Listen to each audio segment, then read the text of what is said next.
Congressman Khanna. He's a Democrat of California. In the interview, Elon Musk, Silicon Valley, you hail from the same type of area. He says the left used to love me. What happened? I mean, how do you describe that, especially as other tech moguls are starting to look at Donald Trump in a different light?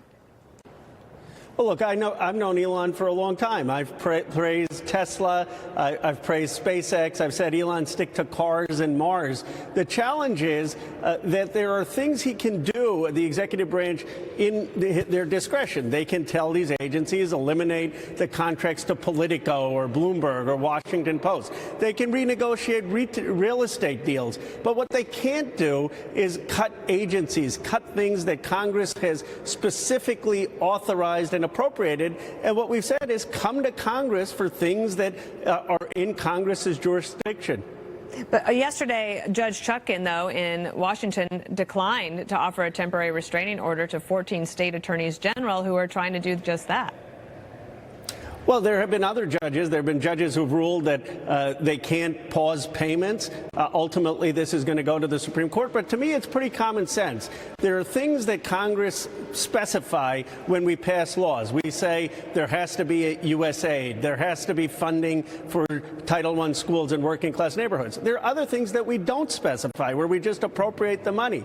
In things where we don't specify, you have a lot of executive discretion. And if you're cutting wasteful contracts, fine. But in things that Congress specifies, you have to come to Congress. Okay. And I don't know why they wouldn't do that. Okay, so you just used a phrase, common sense, and that is something that President Trump has been using a lot as well. And here's from the Fox News voter analysis saying, basically, the voters said, we want change, and they want substantial change, and 27% actually said complete and total upheaval is what they were looking for. So I wonder about how you, as somebody who wants the Democratic Party to do better, and you wrote an op-ed for Fox News that says Democrats must make the case that government can be effective and good. How can you do that if the main opposition and the visual of it are Democrats in the cold singing outside of federal agencies? Well, I don't like that visual. I mean, people can protest. I don't think that's the most effective. I think, first of all, we lost the election because we became the party of the status quo. People are upset in this country, and they're right to be upset.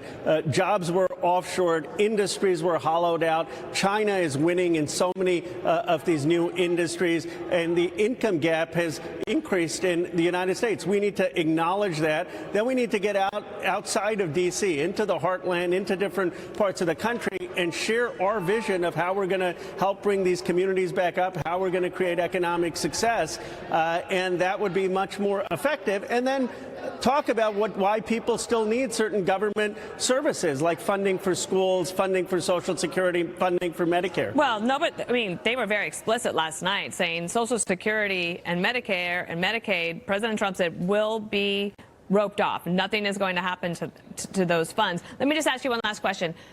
Do you think the Democratic Party is fixable at this point? Absolutely. I mean, look, if you had asked someone in 2021, would Donald Trump, a week after January 6th, go become president of the United States in 2024, I don't think even many of your viewers would have said, yes, that's going to happen. I know Kevin McCarthy certainly didn't think it was going to happen. So, yes, the Democrats can come back, but we're not going to come back if we're just going to offer the same old status quo. We will come back if we have a vision recognizing that a lot of has gone wrong for working and middle-class Americans, and we need a positive vision about what we're going to do for their economic success and their community's economic success. All right, Khanna.